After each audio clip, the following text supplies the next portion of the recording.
welcome back to my shed and thanks for popping by. Today I've got my old Sat Nav. This is from my truck. I'm not allowed to drive a truck anymore because of a little funny thing with my brain. So this hasn't been used, and I went to update it the other day. I thought I'll get rid of it, I'll put it on Marketplace something, and I plugged it in and it sort of comes on,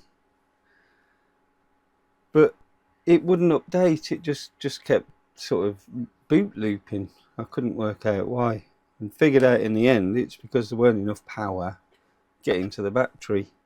So even though it was plugged in, it still wasn't able to update because it couldn't keep power long enough. At least that's what I'm hoping anyway. So what I'm going to try to do is jumpstart the battery. I haven't got a new one. If it needs a new one, I'll get one. But I think for now, I'm just going to try and put some power in the battery, see if I can jumpstart it and get it to a state where it'll charge. So what I've got is 4 very small torque screws here. Really small. This is the Torx T5 bit.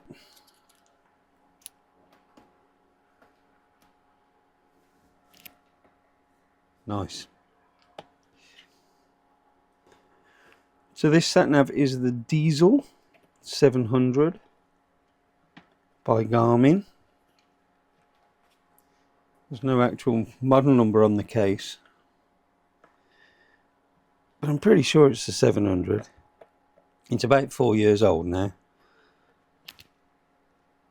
and it's done a couple of 100,000 miles with me. So it's the HGV Sat Nav, so it contains all road restrictions and low bridges. You put your lorry profile in it. Oh, here we go.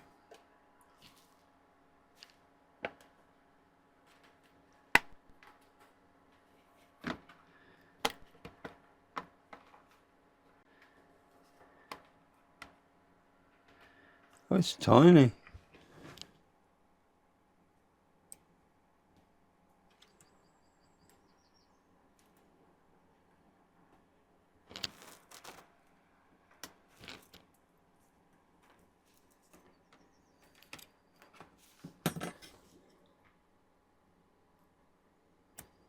Yeah, it is just push fit.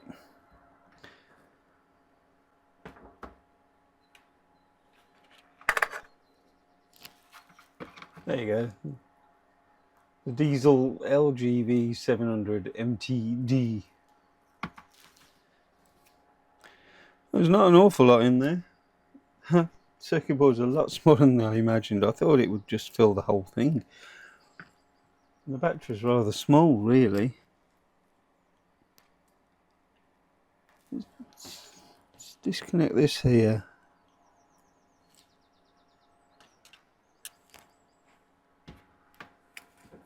Let's see if we can. Yeah, it's not too sticky.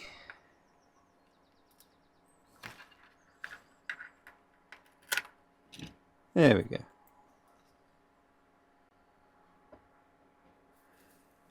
It says it is 820 milliamp, 3 watt hour, 3.7 volts. Just going to put a piece of plastic over the battery.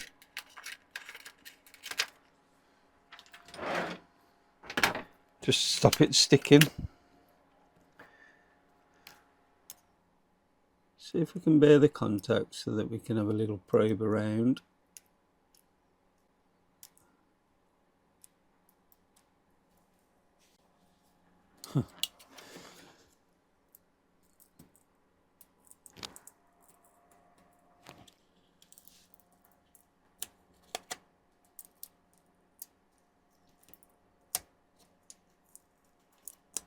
Oh, there we go.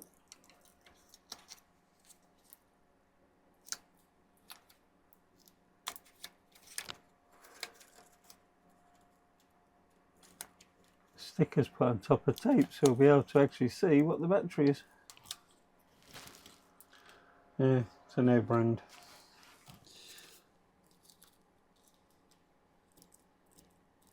I still can't get to the contacts.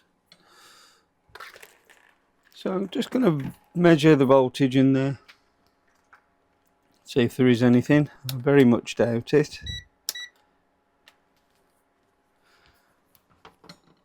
Yeah, and it's measuring 0. So very much a little bit on the green. I think the green one will be for data. So yeah, nothing.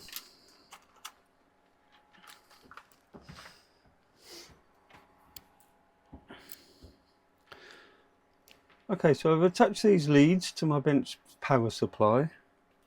I've set the bench power supply to 3.2 volts, and now I'm just going to inject that directly onto the ground pin and one onto the positive rail. It's not drawing any current there.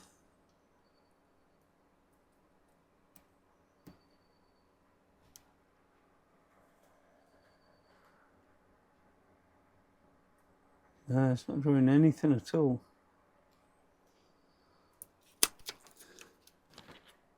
I think I'm going to have to bypass the charge chip.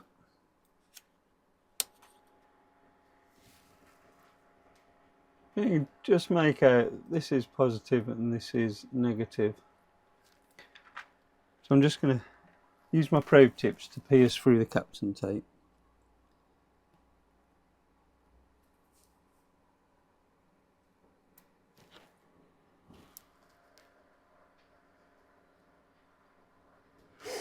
Still not drawing anything. I'm just going to hold that there for a few seconds. If it doesn't draw anything, I'll just pop it up to 5 volts. Really try and force it in. Just do a quick measure. Okay, the battery is now measuring 3.2 volts.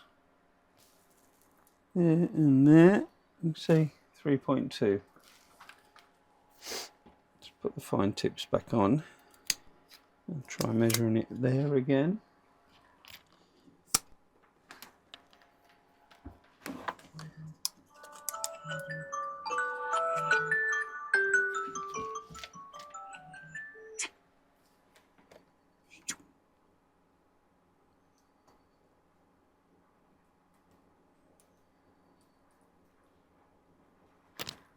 Yeah. Okay, so I think that might have woken it up. At least hopefully it's woken it up enough for it to now take a charge proper. Although 3.2 seems like plenty, doesn't it? This is a 3. Oh, it's a 3.7 volt. Might just up it to 3.7. Yeah, I can see that now. It's still connected to the multimeter and I can see it putting charge in. So it's already up to 3.6. I'm just going to get up to 3.7. No, it's slowed right down now. So I'm going to stop there at 3.65. I don't know if you can hear that. There's a squirrel just having its daily exercise on the roof of my shed. Every morning he comes here.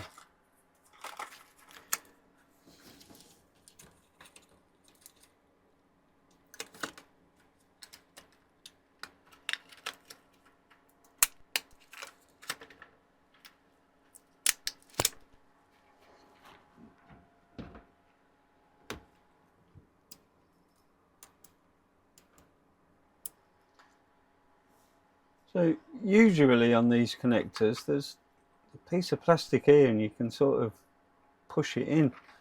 But this one's got nothing. So I'm trying to do it just by pushing it in from the sides, but there's no grip. Oh, here we go. Here we go.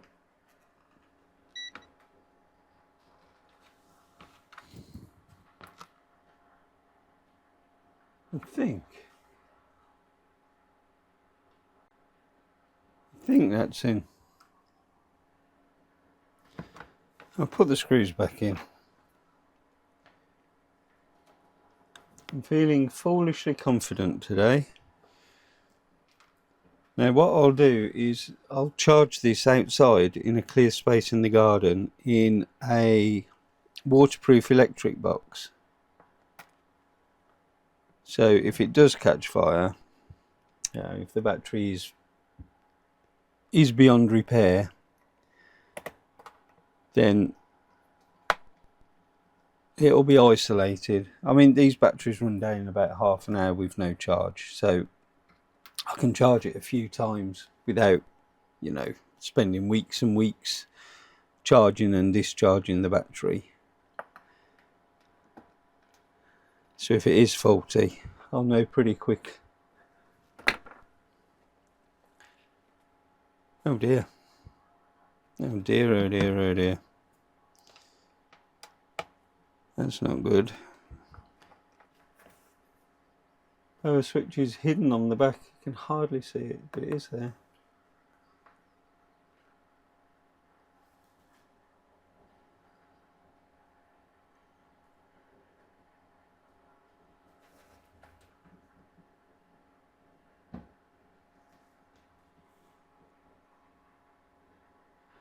No, nothing at all.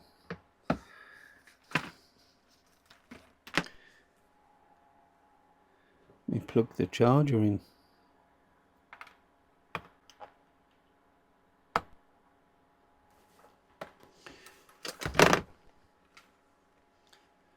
Oh, okay, the charger's brought it straight to life.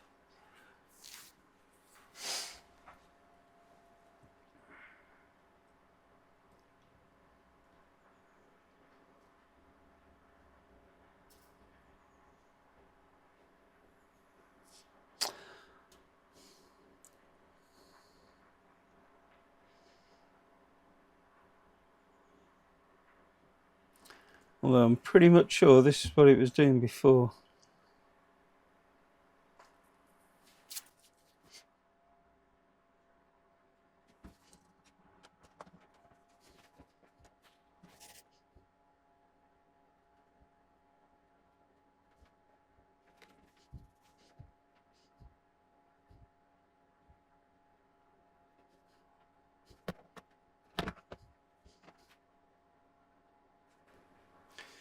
No, the battery's giving me absolutely nothing.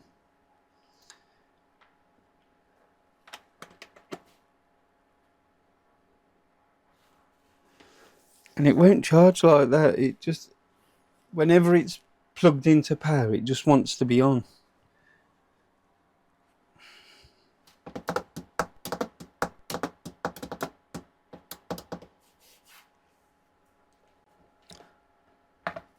Okay, I'm going to order up a new battery. I don't think I've got anything like that floating about. It's a little bit disappointing that I can't rescue that battery, but probably better off in the long run to get a new one. Even though I'm not using it, I just want to sell it. So, okay, I'll get one ordered and then I'll come back and fit it and see if there is any life left in this whole thing. Oh, it's been a couple of days. It's a bit cold in here this morning, so there's a bit more background noise because I've got the blower heater on. I'll switch it off as soon as it warms up. So yeah, I've got my battery. It's actually a different size to the one that I've already got. So you can see here, I ordered the correct one, that's for sure.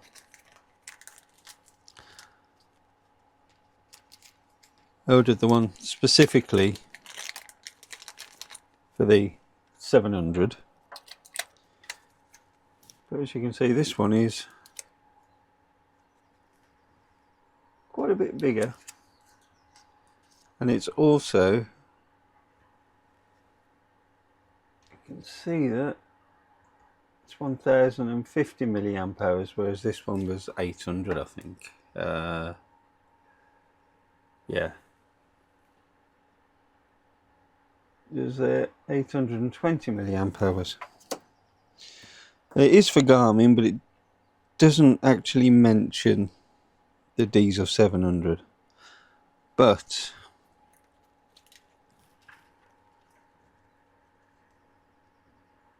these cables are the same. So it's red, black, and then the green one, and then red, black, and the white one.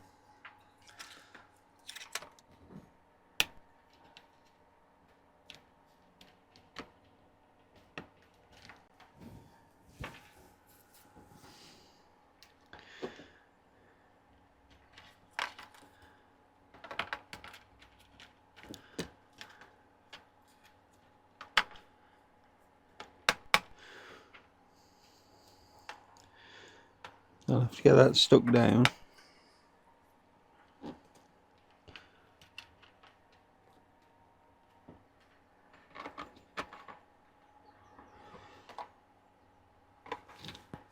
I don't know how much charge is in this, but hopefully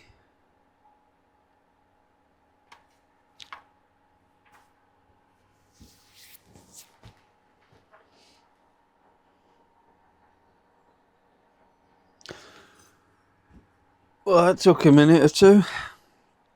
I was beginning to think that maybe during the updating process something had gone wrong, because that's what I was trying to do when it first started to fail.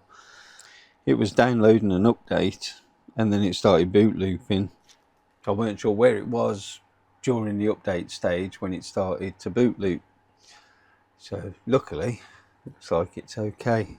So what I can do now is update it, make sure it's working again. Let's have a look. At some point whilst the battery was failing, I've reset this to factory. I do remember trying to do it. I thought it had failed, but I guess not. Right, so let's just get that battery secured, get it back together and give it a little clean. I just want some double-sided tape.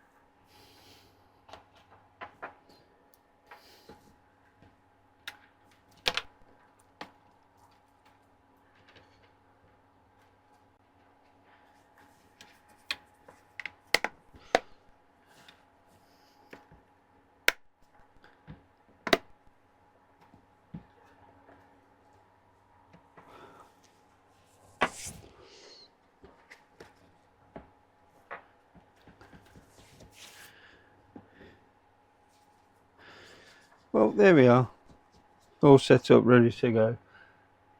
I'm going to have to connect it to my laptop to update it. It doesn't want to do it via the just being connected to Wi-Fi. It wants to connect to the computer, and this computer that I've got in here it's sort of a bare bones system. There's nothing really installed on it, and I don't want to start installing stuff on it, so I'll connect it to the Garmin Express software in the house and update it. But as you can see now, it's connected. It's not getting much of a satellite signal in the shed, but it's connected to Wi-Fi. The battery's charging. It looks great.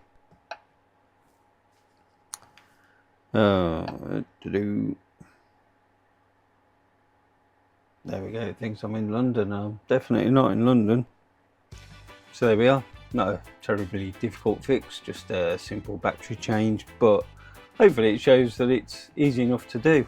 And now, with its upgraded battery, it's doesn't really mean a lot because you don't really unplug it when you're in the truck. The batteries don't last long enough to even do a full journey, so you tend to have it plugged in all the time, which it's not too bad on these type of batteries. They are more or less designed to be plugged in all the time. But you know, sometimes you need to fully discharge them just to recharge them. Try to keep good battery health, or at least that's what's in my head, and that's advice from 20 years ago. Maybe it's irrelevant now, I don't know. Let me know if you know better. Stick it in the comments. But anyway, the sat nav can now go on to somebody else. I'll pass it on to somebody, maybe a new driver that would really appreciate knowing where the low bridges are, because it's quite important when you're in a lorry. But that's it for now. If you enjoyed it, please drop a like, subscribe if you want to see more like it. If you've got any advice or things you could do better, then leave a little comment. I'll read them all. I'll try to reply to them all. And hopefully I'll see you next time I'm in my shed. Thanks for watching. Bye bye.